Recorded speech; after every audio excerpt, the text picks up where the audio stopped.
Samsung finally realized that log filmmaking is a good thing, because Apple has been filming their presentations with the iPhone in Apple Log for several years now, and also Danny Boyle is making his 28 years later movie with the iPhone 15 Pro Max and Apple Log as well. So is the Samsung Log any good, and how does it compare to the Apple Log? Let's find out.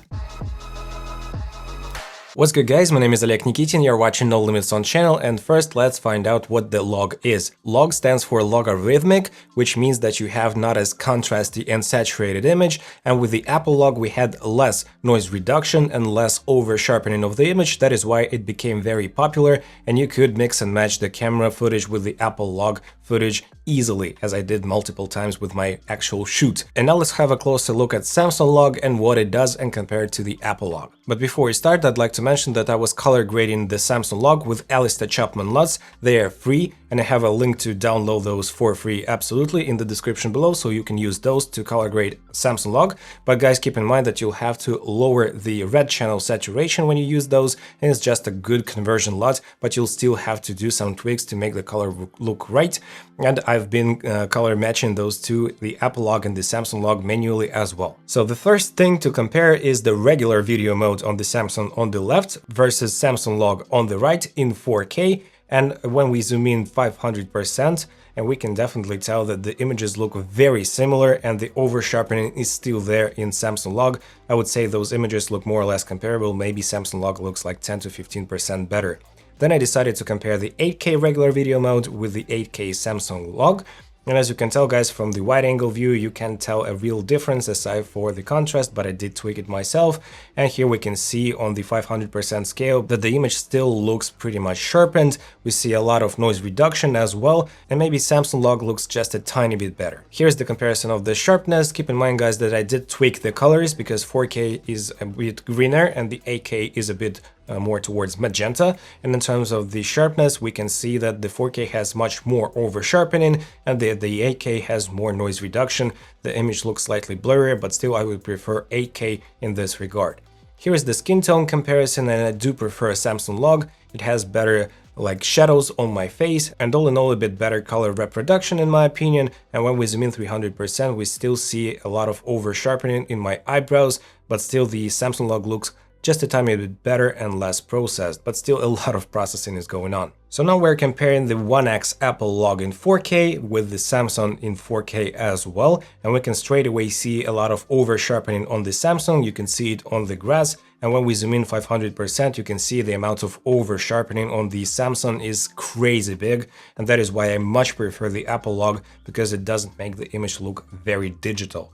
Here is the comparison of the 4K versus 8K on the Samsung in log mode, and you can see the difference in color. 8K does have much more magenta colors, but in terms of the sharpness it is better, but I can still see a lot of digital noise reduction and slightly blurry image. Now I'm comparing the 4K on the iPhone with an 8K on the Samsung. The Samsung still retains slightly more magenta image, but the over sharpening is gone, and when we zoom in 500%, it does have slightly better details, but still I can see more aggressive noise reduction on the Samsung, and I'm more than okay with the image quality of the 1X on the iPhone on the left. Here is the comparison of the 8K versus 4K in terms of skin tones, and I did use vectorscope to match the colors, and I used the skin tone indicator on the vectorscope and using the mask to select my forehead to basically combine the skin tones. And as you can tell, guys, in 8K the image is more or less comparable to the iPhone, but still I do prefer the iPhone's footage because on the Samsung I do see a lot of noise reduction and my skin looks smoother, which is not a good sign.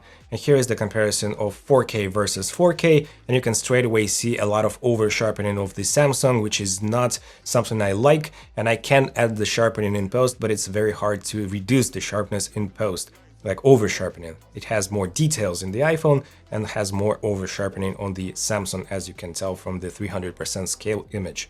Here is the 4K versus 8K on the Galaxy S25 Ultra, and you can straight away tell that the 4K has a lot more over sharpening and that the 8K looks a bit softer due to the noise reduction.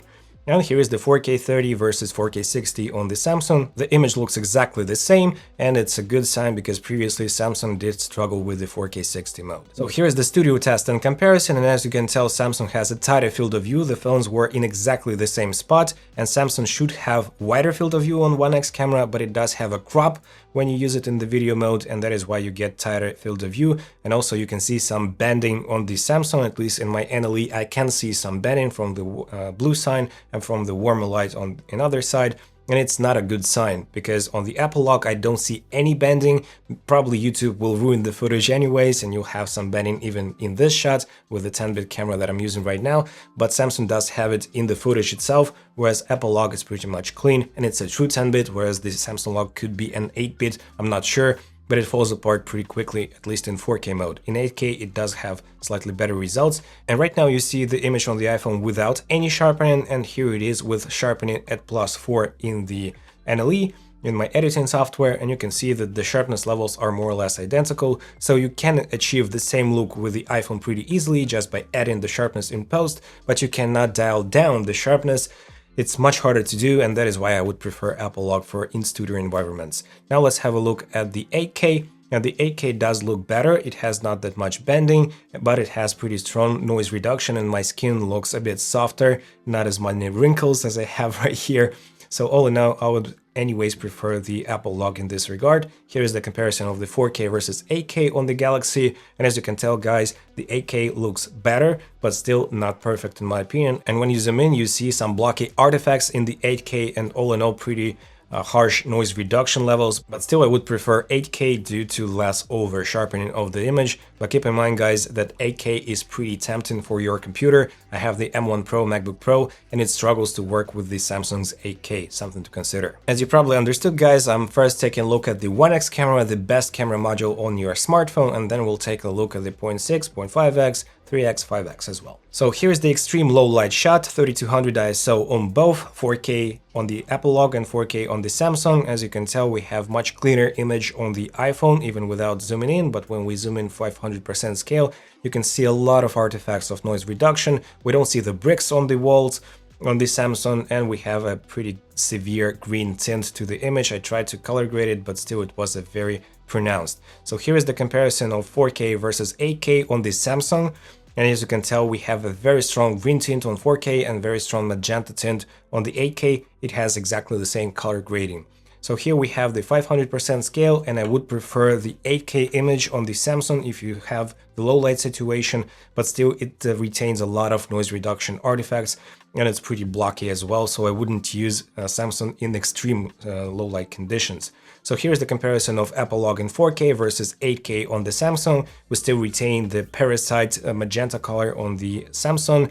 It does look a bit better in my opinion than the 4K, but when we zoom in, I would still prefer the image on the iPhone, less noise reduction artifacts and more pronounced bricks on the walls, so we have less noise reduction as I said before. And here's the comparison of my skin tone. The autofocus doesn't work great in low light with the Samsung. I hope they'll improve it with the firmware update.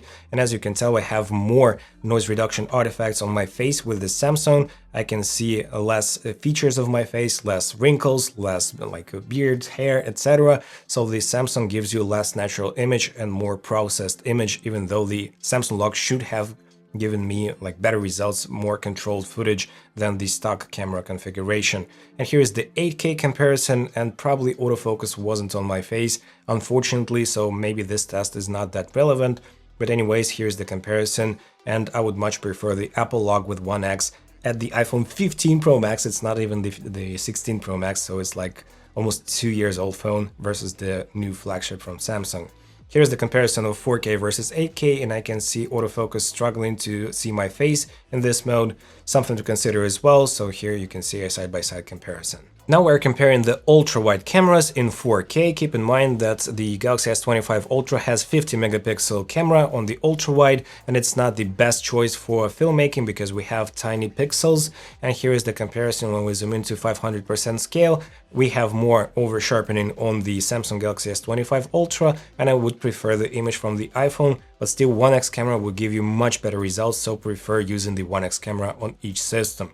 So here is the 8K versus 4K on the iPhone, and as you can tell guys, it looks more or less identical. Also keep in mind that the iPhone has wider field of view because Samsung does crop in a little bit when it shoots a video, so if you want a wider field of view, you'll pick the iPhone. And in terms of the image quality and sharpness overall, I would say that the 8K doesn't look that much better than the 4K. In some places it even looks worse due to the heavy noise reduction. And here is the side-by-side comparison of 4K footage at the 0.6 and 0.5x cameras respectively. I didn't get the proper white balance on the Samsung, it's okay, nothing too crazy, you can tweak the colors if you wish, but in terms of the image quality it looks fine to me. The 8K does look a bit softer in terms of the absence of over-sharpening on the Samsung, and I would prefer the 8K footage in good lighting conditions at least, but all in all, they are more or less comparable. And here is the comparison of the 4K versus 8K on the Samsung 0.6x camera. You can tell that it has more over-sharpening on 4K and more noise reduction on 8K.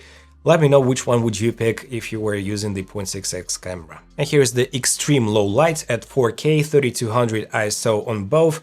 Both look pretty much terrible. I wouldn't use 0.6 or 0.5x camera at low light, just use 1x camera for the best results. But when we zoom in, we can definitely tell that the iPhone has less over sharpening and less noise reduction, especially you can't even see the bricks on the walls with the Samsung phone, unfortunately. And just out of curiosity, I'm using 1x camera on the iPhone with a 3x digital crop or digital zoom in 4K, and the 3x camera on the Samsung in 4K as well. It's a 12 megapixel tiny sensor camera, but when we zoom in, we can see that the Samsung has slightly better image quality in good lighting conditions compared to the digital crop of the 1x camera on the iPhone. Here is the comparison of the skin tone and my face, and the iPhone looks worse, obviously, because it's a digital crop 3 times and a separate camera on the Samsung, but still, I wouldn't use any of those. I would use the 5x camera or the 1x camera and just come a bit closer, but when we zoom in, we can definitely see more details and simply better image quality on the 3x camera on the Samsung. It's a nice bonus, but I wouldn't use it anyways. And when it comes to the extreme low light situation, here you can see that the iPhone, even though it's a 3x crop, a digital crop, it has better low light capabilities than the 3x camera itself on the Samsung because it has a super tiny sensor, as I said. And finally, let's take a look at the 5x camera. The iPhone has 12 megapixel 5x camera, the Samsung has 50 megapixel 5x camera. And here's the comparison side by side. I would say that the Samsung has more sharpening effect, and if you add sharpening to the iPhone, you'll have more or less comparable footage. And here is the comparison with the 8K. I would say 8K still retains pretty good image quality, but it has a very severe noise reduction, and I said it like a dozen times in this video, and you can see that the image is slightly blurrier in 8K, so I would use the 4K with the 5x camera on the Samsung. Here's the comparison side by side. To my eye, the 4K looks slightly better than the 8K, no matter it has like less over sharpening in 8K. And here is the comparison of the 5X with the skin tone, 4K mode on both cameras, and you can definitely tell that we have less over sharpening and noise reduction going on the iPhone footage, so I would pick the iPhone in this regard as well. And when it comes to the extreme low light capabilities, the iPhone wins once again thanks to the 12 megapixel sensor, 3200 ISO on both, where we don't have the parasite magenta color, and we also have better detail and less noise reduction artifacts with the iPhone, so it wins in this regard once again. And the most shocking result I got from the dynamic range test. So here is the comparison. I was exposing for the sky, exactly the same exposure, guys, and as you can tell, we don't even see my face with the Samsung. We have a ton of artifacts on my coat and on my face, and when we zoom in 300% to my face, we can clearly see all the details of my face. It has pretty good noise floor as well, whereas on the Samsung we have super bad colors, we have blocking, we have magenta, we have green, we have artifacts, we don't see my features of the face, so all in all it's not usable at all. So if you have some scenes with high dynamic range, your shadows will be completely ruined, and it bugs me a lot, and I'm so sad that Samsung didn't figure it out. So as for now, it's a huge win for the Apple log. I also need to mention that the Samsung doesn't have a constant frame rate. So for example, if you pick 30 frames per second, it'll show you in the editing software that it has like 30.1, 30.2 frames per second, and I usually got like a delay from this footage instead of this footage, so I have been using my iPhone in Apple log as a B or C cam with my Sony cameras, and by the way, I'm making a huge comparison video of the ZV-10 Mark II with a kit lens with the Samsung as well. just keep an eye on my channel and subscribe not to miss it. But the Samsung is not reliable in this regard, and I had a huge drift in audio, like even 1.5 minutes, and the audio in the video is not synchronized anymore. So for that reason, the Samsung is not reliable as a professional video filmmaking tool. And as I mentioned, the Samsung crops in a little bit when you use video mode, so you don't have your full 0.6x width, because the 0.5x on the iPhone is much wider. You also don't get the 23mm full frame equivalent when you use 1x camera. It's more or less like 28mm, so it's a tighter field of view, and you don't use the whole width of the sensor as well, and you have some nuances about it. So today is the 15th of March, and at the moment of recording, the Samsung log is not supported in Blackmagic Camera app, and it's my favorite app, and I've been doing all the tests in this video with Apple log through Blackmagic Camera app in H.265 codec, not even ProRes or 4:2, nothing of that. And as for now, it's not supported in Blackmagic Camera app in terms of the Samsung log. It's only Rec 709 and BT 2020 in any of the modes, HD, 8K, 4K, doesn't really matter. So you can't use LUTs with Samsung log, you can't use it in Blackmagic Camera app and get the best out of this app in terms of the features. So as for now, it's not doable, but maybe they'll add it with a future firmware update. And one more very irritating thing that is occurring both on the iPhone and on the Samsung in log mode is that it doesn't work properly in terms of false color tool and in terms of the zebra tool. As you can tell, the image is totally blown out, but we don't have the yellow or red indication in the false color, and only if we underexpose you can see some false color. It doesn't have any native ISOs as well as the iPhone does, where the zebras and false colors start to work properly. On the Samsung it simply doesn't work whatsoever until you hit like the Zebra 75 it works, and after 80 it doesn't work at all, so you have to use your eyes and the small histogram to judge the exposure, which is not convenient, and I don't know why they don't fix this issue both in Apple and in Samsung log. So guys, to conclude, I was expecting a lot more from the Samsung log, and Apple log is still rocking. Because in the Samsung you get like 10 to 15% better image quality, and you still have a lot of digital noise reduction in 8K and a lot of sharpening in 4K, and the dynamic range is simply terrible on the Samsung log. So I'm not impressed, guys, not impressed. Let me know in the comment section below, were you expecting more from the Samsung log, and would you use it, or you'll just use like a raw video in Motion Cam Pro and you'll have a lot of different customizable like profiles with it, etc, etc. Just let me know. I'm really curious what you think about the Apple log versus Samsung log. And if you did enjoy this video, smash the like and subscribe buttons and hit the notifications bell. Over here I have my huge full tutorial about Apple log and how to get the most out of your smartphone, your iPhone with Apple log. See you there, guys. Take care. Bye.